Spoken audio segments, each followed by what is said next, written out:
Muy buenas tardes a todos y todas.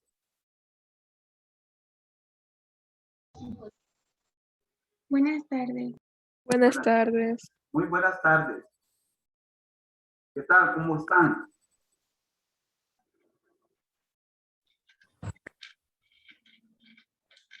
¿Descansaron, verdad? Me imagino que sí. Bien.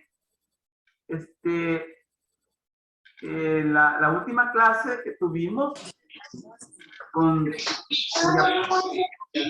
diapositivas, estuvimos hablando todavía de los exponentes, de los exponentes clásicos de la sociología. Y nos habíamos quedado con lo que nos había planteado Marx. Terminamos cabal con este planteamiento de la teoría social del conflicto. Pero todavía tenemos que hablar de Max Weber, de este sociólogo alemán, y también muy importante, tiene un sitio muy importante en la fundación de la sociología como ciencia. Así que vamos a terminar con los clásicos para continuar con los máximos exponentes de la sociología médica, propiamente dicho. Así que vamos a continuar con este sociólogo, con Max Weber, y los aportes a la sociología. Y vamos a comenzar con esta idea. Cabe destacar en primer lugar en que Max Weber es el creador de la sociología comprensiva. Entonces, Max, si bien es cierto, Comte y gente como Durkheim fueron los creadores de los fundadores de la sociología como ciencia, Max Weber también, pero se va a adjudicar el hecho de haber fundado una sociología llamada sociología comprensiva. Entonces, es quizás cuando ustedes escuchen hablar de la sociología comprensiva, necesariamente van a tener que hablar de Max Weber. Entonces, vamos a ver que en su propuesta encontramos conceptos que permiten hacer un análisis novedoso y comprensivo de las relaciones humanas, como son el tipo ideal, el poder, la burocracia, etc. Bien, para Max Weber, la sociología es la ciencia de la acción social.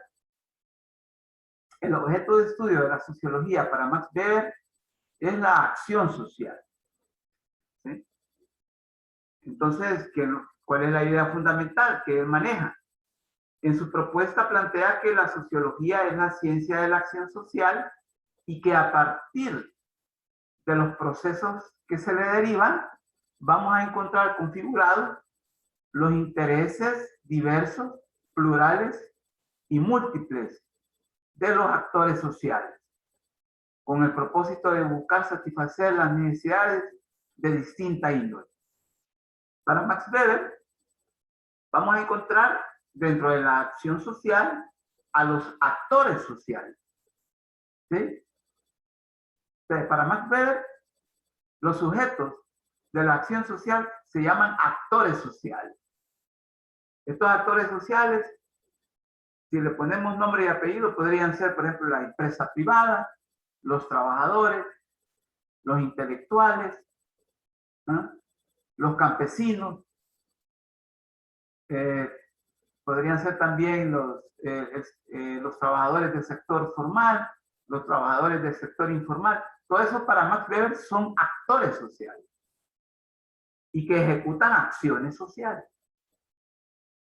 Esa es la idea.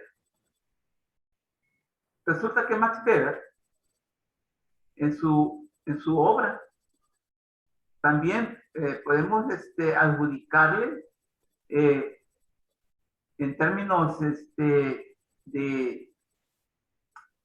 digamos, de adelanto a su época. Le podemos adjudicar un panorama y diagnóstico sobre lo que era el capitalismo en aquel entonces y lo que iba a ser después. A tal grado que podemos plantear lo siguiente: hizo un panorama y diagnóstico sombrío del futuro del capitalismo. Sí, Avi. Avi Navidad, levantaste la mano. Mire, me acaban de llamar y me dijeron de que, bueno, Ángel Reyes, que es en esta clase, de que no se ha podido conectar por falta de internet. Entonces, si se puede conectar más tarde, él se incorporaría a la clase. Bueno, ya lo dijo, el internet es el impedimento, ¿va? Sí. Y en realidad, si no tenemos señal de internet, no podemos. Dígale que no hay problema. Que después, cuando ya estén los videos de la clase, que se ponga al tanto. Dígale a eso. Muchas gracias. Bueno, entonces, Max Weber tuvo esa premonición, si ustedes quieren. ¿Sí?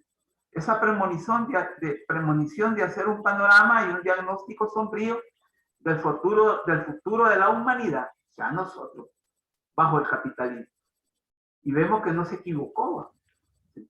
Los problemas que estamos viviendo a través del capitalismo y gracias al capitalismo son en verdad preocupantes. Y uno de ellos es el cambio climático, por ejemplo.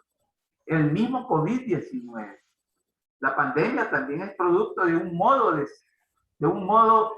de vida, de un estilo de vida. Entonces ahí sí, Max Weber le tendríamos que dar el supuesto de como un preclaro, un hombre preclaro en cuanto a lo que iba a suceder a un futuro. La otra idea es que le importó sobremanera hacer estudios serios sobre las sociedades tradicionales China, India y demás de las del lejano oriente para sustentar y sostener teórica y metodológicamente los estudios sobre el fenómeno de la religión, a tal grado que propuso una sociología de la religión. Resulta que a Max Weber le importó mucho el fenómeno religioso. ¿Sí? Al igual que Durkheim. Durkheim también le importó mucho la religión. A tal grado pues que Max Weber nos va a decir, mire, fíjense que la religión es un fenómeno humano, exclusivamente humano, y que a diferencia de otros fenómenos humanos como la política, la economía, la religión es uno de los pocos fenómenos humanos que logran cohesionar a los seres humanos. ¿Sí? Tiene esa virtud la religión. Ese es un planteamiento ideal de Max Weber. Pero en la práctica él se va a encontrar también con verdaderos, verdaderas irrealizaciones, digámosle así, con verdaderas desencantos. Porque la religión, si bien es cierto, tiene esa capacidad de cohesionar, también tiene esa capacidad de dividir. Entonces vamos a ver pues que en su análisis tiene que ver eso, tiene que ver mucho el fenómeno de la religión como un fenómeno que une. Pero en la práctica él va a encontrar también que no necesariamente uno, sino que une, sino que divide. Max Weber también, en Max Weber vamos a encontrar una categoría muy fundamental en su planteamiento, que es la autoridad. Le importó mucho hablar sobre la autoridad, pero en verdad que vamos a entender por autoridad lo que yo les explicaba a sus compañeros de otro grupo, de que la autoridad, a diferencia de lo que es el poder, ¿sí? La autoridad deviene en autor, ¿sí? En autor, en creador. ¿Y creador de qué? De confianza y de credibilidad. Entonces la autoridad para Max Weber va a ser aquella facultad en la cual, o aquella capacidad humana en la cual usted puede incidir en las personas, pero a través de la inspiración que esa persona puede irradiar en cuanto a credibilidad y confianza. Resulta que usted puede tener autoridad, pero no poder. Y puede tener poder, pero no autoridad. Ojo con esto. Resulta que muchas veces, y más que todo en los ambientes políticos, en los ambientes económicos, muchas veces autoridad y poder se confunden. Se cree que son lo mismo y no son lo mismo. ¿Sí? El poder se impone. El poder manda, el poder domina. El poder a partir de las capacidades materiales es que se manifiesta. Para tener poder, en el mejor de los casos hay que tener ¿qué? Hay que tener capacidad material para imponerse. En cambio, la autoridad no.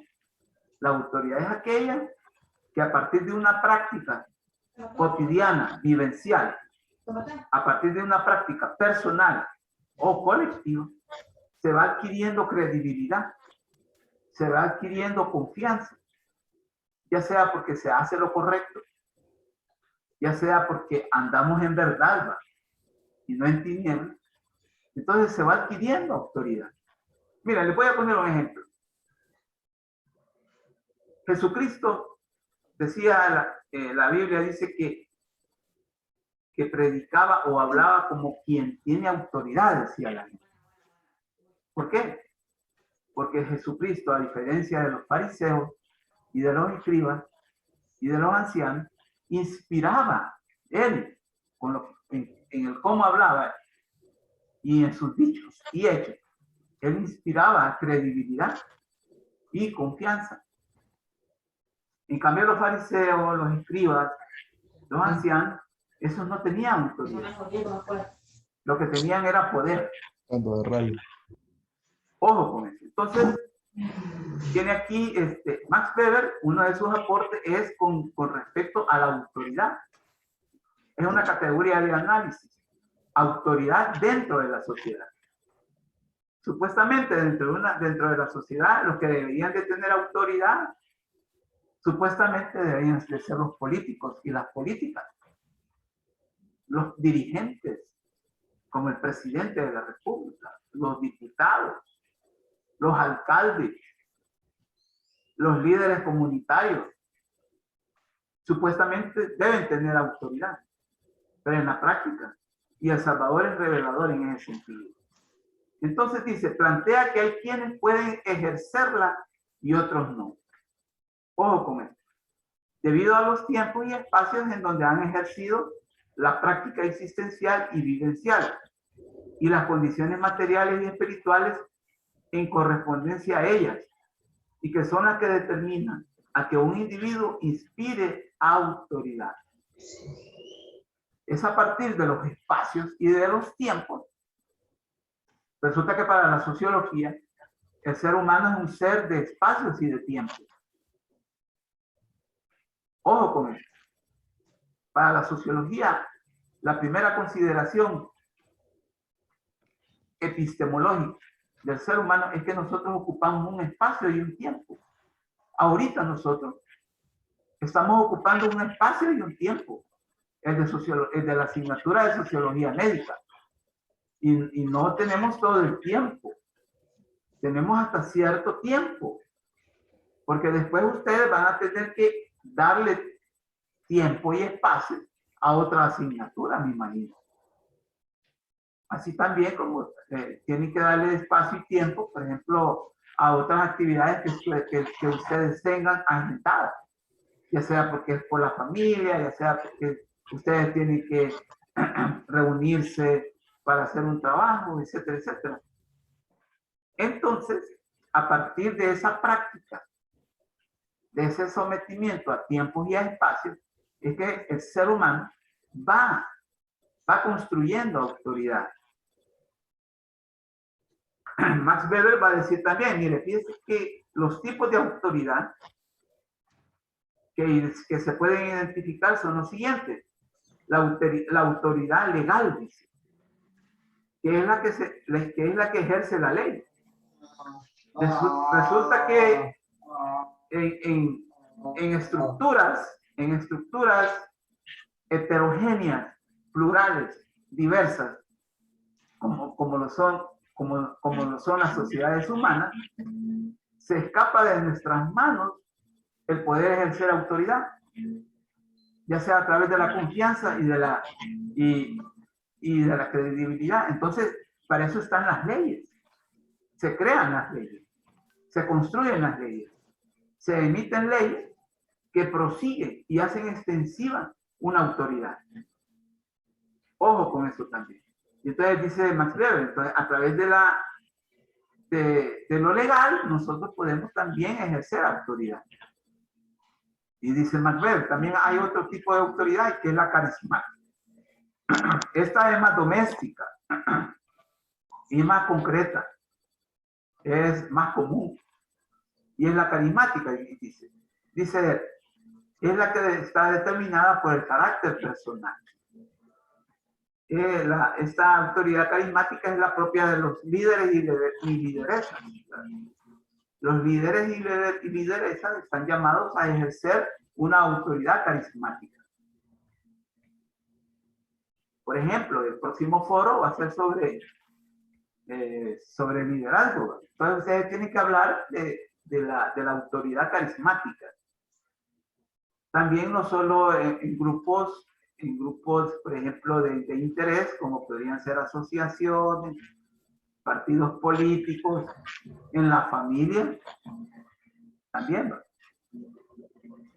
Y dice Max Weber, también está la tradicional, que es la determinada por el estatus que se ocupa dentro de una jerarquía social, el estatus, dentro de una jerarquía social. Entonces, es a partir de ahí, del estatus que uno adopta y tiene, es que también se va a ejercer autoridad. Por ejemplo, ¿cuáles son los estatus que muchas veces nosotros hemos ejercido en la familia? En un primer momento somos hijos. ¿Sí? Después tenemos el estatus de hermano. Ya cuando dejamos la familia y fundamos nuestra propia familia, entonces adoptamos el estatus de padre o madre, etc. Ahora bien, no solo con el hecho de tener un estatus en determinada jerarquía ya se adopta la autoridad, y eso no puede ser, porque ya dijimos que la autoridad, la adopción de autoridad es todo un proceso de cualificación, si ustedes quieren, en la cual uno va a ir construyendo credibilidad y confianza. Imagínense los políticos en El Salvador, ¿qué credibilidad tienen? ¿O qué confianza tiene la población para decir, miren, esta gente está bien? Ojo con eso. Luego viene y vamos a adentrarnos en la síntesis del pensamiento de Max Weber, y que es la teoría comprensiva de la sociedad. ¿Sí? Yesenia Rosa, ¿nos podría leer esta diapositiva, por favor? ¿Está con nosotros Yesenia? Sí, dígame. Por favor, ¿nos podría leer esta diapositiva? Teoría comprensiva. En todo individuo existen aspectos que lo hacen diferente de los demás, ya que en todo fenómeno social se configuran y se manifiestan valores, normas y modos de pensar, sentir y actuar producto de la aprehensión de conocimiento durante toda la vida, que es necesario que sean comprendidos, explicados e interpretados. Muchas gracias. Lo que acaba de leer Yesenia es muy importante, porque dice, en la teoría comprensiva de la sociedad vamos a encontrar distintos modos de pensar, sentir y actuar de los individuos. Ustedes en psicología, me imagino que están, por ejemplo, también analizando el fenómeno de la personalidad, ¿va? Resulta que la personalidad es a los seres humanos aquella distintiva, ¿sí? aquella capacidad de diferenciarnos entre nosotros. Resulta que nosotros, aquí en Sociología Médica, en estos momentos, hay un grupo de seres humanos, ¿sí?, que están analizando problemas de sociología médica, pero todos con una personalidad distinta, ¿sí? Todos tenemos una personalidad distinta y a partir de esa particularidad o a partir de esa especificidad, nosotros vamos a ir aprendiendo, vamos a ir enseñando conocimiento. Pero lo que dice Max Weber, lo que hace comprensivo es que a partir de esas diferencias de personalidad se puede construir conocimiento, se puede construir comprensión, se puede construir explicación, se puede construir interpretación de la realidad social.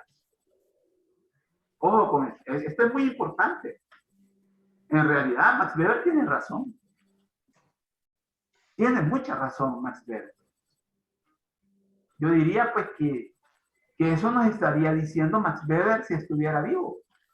Miren, mi labor es que a partir de esas diferencias que ustedes presentan a través de la personalidad, ustedes ejecutan acciones sociales para satisfacer necesidades. Eso nos estuviera diciendo ahorita Max Weber. Entonces vean, el problema es que Max Weber nada más comprende, explica, interpreta. Y entonces cuando nosotros comprendemos, explicamos. Cuando nosotros logramos comprender, describimos. Entonces nos quedamos a ese nivel nada más. Pero de lo que se trata es de transformar algo que ya no sirve para algo que sirva. Y es el caso de la sociedad salvadoreña. Una sociedad caduca. Una sociedad en crisis. Max Weber nos puede ayudar mucho, claro, pero hasta cierto nivel. Porque no podemos quedarnos a nivel de una comprensión, de una explicación y de una interpretación. En el buen sentido weberiano, si ustedes quieren, ¿verdad? Entonces vean, esta es la síntesis del pensamiento de Max Weber. Si tienen alguna pregunta, pues podríamos ocupar quizás unos 2-3 minutos para poder tratar, porque ya viene la sociología médica propiamente dicha. Así que yo los exhorto pues a que si tienen alguna duda, alguna inquietud, alguna consulta. No la hay, continúa. Entonces. ¿No hay ninguna duda, Avi, Navidad? No, por mí todo claro. Bueno, lo mismo para Fernanda Almendaris, todo, ¿verdad? Todo bien. Todo claro, Lick. Ok, entonces vamos a entrar ya con esto que nos tienen, a todos nos tiene bien impregnados. ¿Sí? Es la sociología médica. ¿Sí? Así que, bueno, la sociología médica por su parte, pues, ¿sí?, nos va a tener que plantear lo que en verdad le importa a la sociología médica. Y vamos a comenzar planteando la siguiente idea. En sociología de la medicina se da una división que llevará a una división interna dentro de los sociólogos que estudian el tema de la salud y la medicina. Y es que en sociología médica se pueden distinguir dos dimensiones. Y es la sociología en la medicina y la sociología de la medicina. ¿Sí? Entonces vamos a dejar esto establecido. Vamos a dejar establecido que la sociología médica tiene como dos dimensiones. Si ustedes quieren, dos caras de una misma moneda. Una se llama sociología en la medicina y la otra es la sociología de la medicina. ¿Sí? No son lo mismo, pero van de la mano. Que quede establecido así. Entonces, vemos aquí que vamos a tener que hablar de los aportes a la sociología médica. ¿Sí? Y resulta que, yo no sé si ustedes ya empezaron a leer los documentos que uno pone en las aulas virtuales, los documentos en PDF que uno sube. Pero la mayoría de los textos o documentos hablan de que la sociología médica nace en los Estados Unidos, después de la Segunda Guerra Mundial. Después de la Segunda Guerra Mundial, en el siglo XX. Pero resulta que sociología médica se puede empezar a hablar en una forma embrionaria o incipiente desde la antigüedad. ¿Sí? Desde la antigüedad. Así que podemos acotar lo siguiente.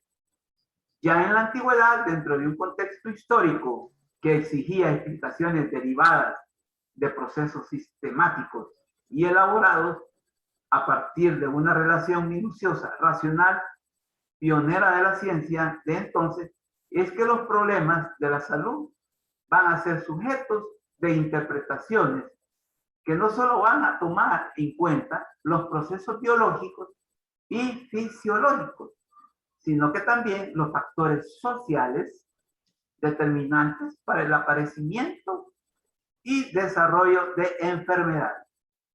De ahí que cada uno, desde su tiempo, gente como Hipócrates y Galeno, y después Paracelso, propusieron claras recomendaciones y criterios de observación que alertaban sobre el peso de los factores sociales sobre la salud.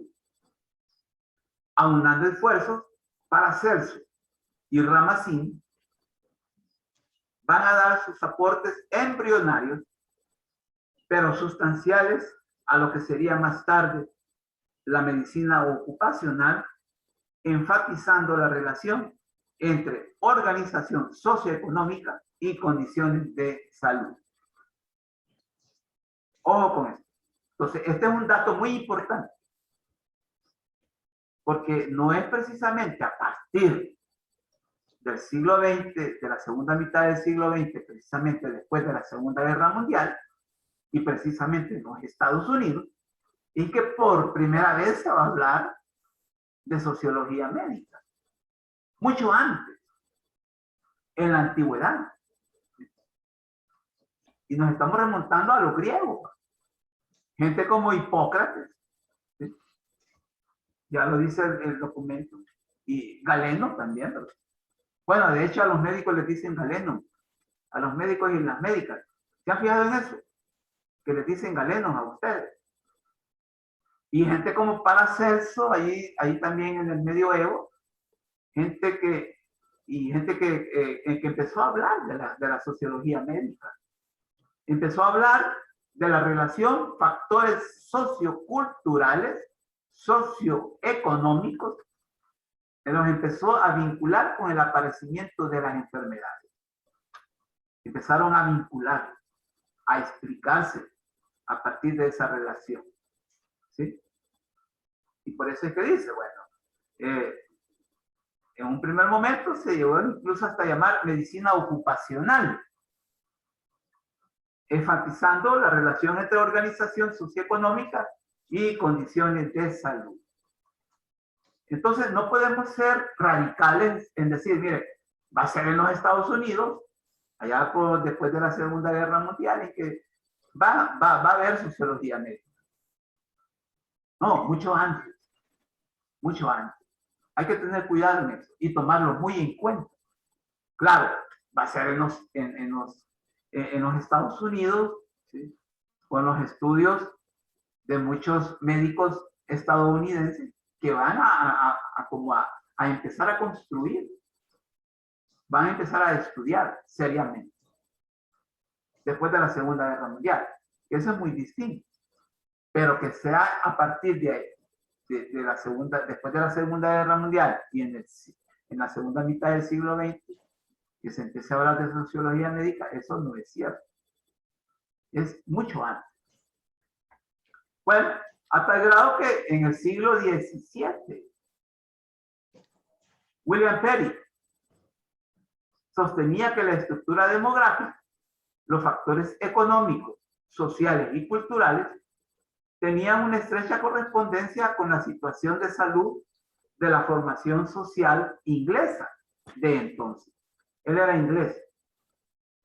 Lo que significó que se evidenciara de una manera impactante, preocupante y conflictiva la relación entre los problemas sociales y los de la salud, a tal grado que en los relatos de sus novelas y cuentos, Charles Dickens, otro inglés, pero ese no era médico, ese era cuentista, era novelista, da cuenta de las condiciones de explotación extremas a los que eran sometidas las mujeres y los niños y niñas en la temprana era industrial inglesa. En el siglo XVII también vamos a encontrar a William Perry. Bueno, en el foro me lo mencionaron, ¿verdad? Al menos yo lo pude leer, a William Perry. Solo que una observación, ¿verdad? Que pusieron cabal lo que está en internet. Cabal. Hasta las comas. Increíble.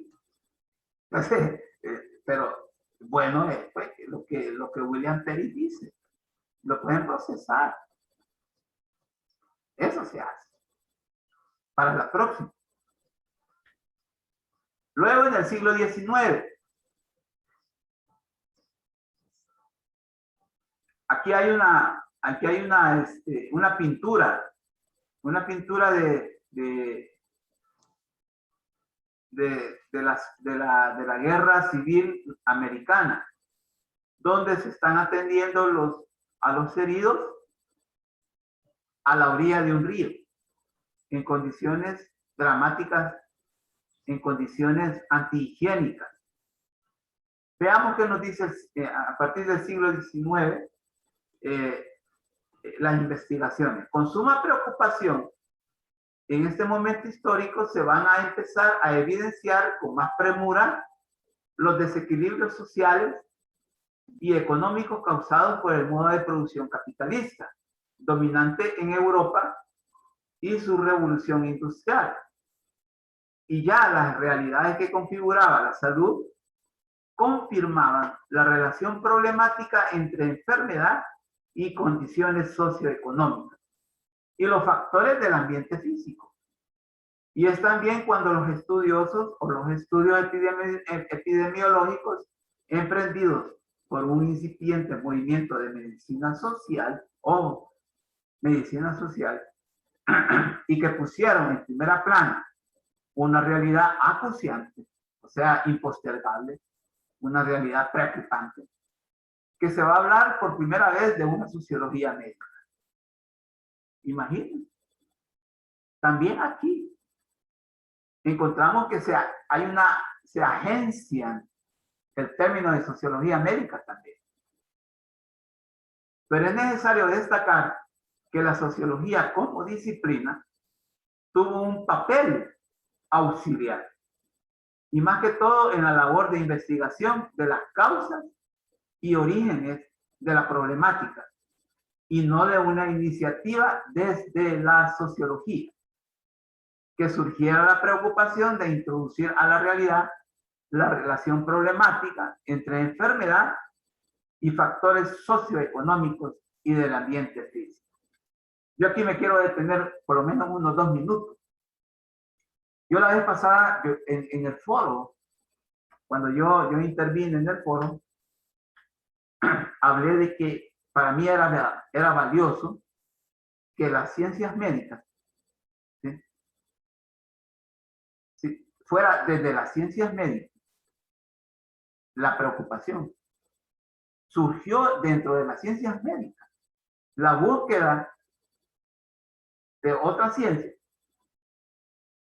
cuál fue la sociología, para poder tener una explicación más amplia, mucho más certera, de cómo las enfermedades se desarrollaron. ¿Qué es lo que quiero destacar? Que fueron las ciencias médicas las que buscaron el auxilio de la sociología. Y estas, obviamente, se pusieron también al servicio. Eso también es bueno, es valioso. Pero yo quiero, lo que yo quiero destacar que fueron las ciencias médicas las que buscaron. Y yo encuentro algo muy valioso eso. Es más, yo dije, este fue una señal de humildad. ¿Sí? El valor humildad puesto en práctica entre la ciencia.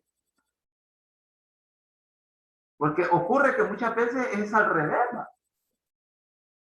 Que las ciencias llegan como intrusas, ¿no?, al quehacer de otras ciencias.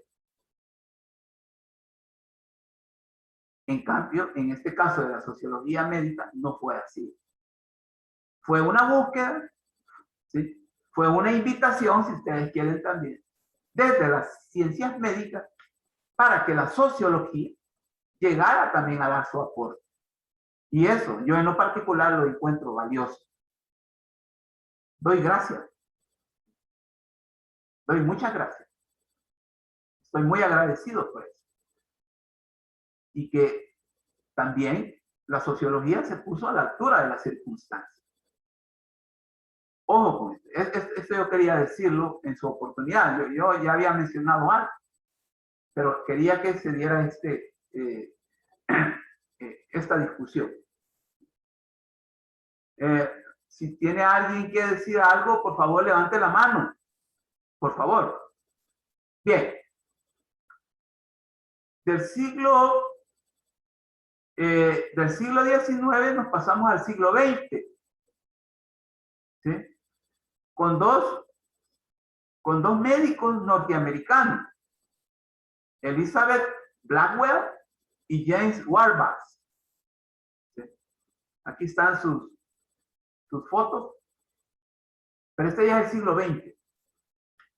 Siguiendo con el planteamiento de que fue la preocupación y el trabajo de los especialistas en medicina, lo que ya estaba diciendo, los que vieron la necesidad interdisciplinaria de integrar a la disciplina de la sociología al análisis pertinente sobre la relación entre la medicina y la sociedad.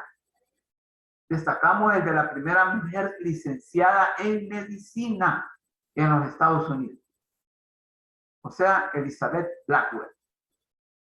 Ella hizo un documento que se llama Ensayo sobre Sociología Médica en 1902. Y el de James Warback, también llamada Sociología Médica. Y que fueron una serie de observaciones que se refieren a lo que sería una sociología de la salud y las relaciones de la medicina y la sociedad en 1909. O sea, a principios del siglo pasado.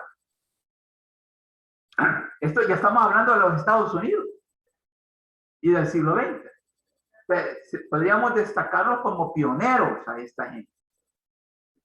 Como pioneros. Luego viene otro médico, también estadounidense, creo que sí es estadounidense. Se llama Charles McIntyre. Charles McIntyre también va a ser otro pionero. Se le atribuye el haber utilizado por primera vez el término sociología médica. Ojo, muy importante, en 1893, en una conferencia en la Academia de Medicina, en Milwaukee. Bueno, el primer periodo se nos ha acabado prácticamente. Vamos a volver a las 2 de la tarde. Sí. Vamos a quedarnos aquí con el señor Charles McIntyre. ¿De acuerdo? Nos vemos a las 2. Por favor. Sí. Bueno.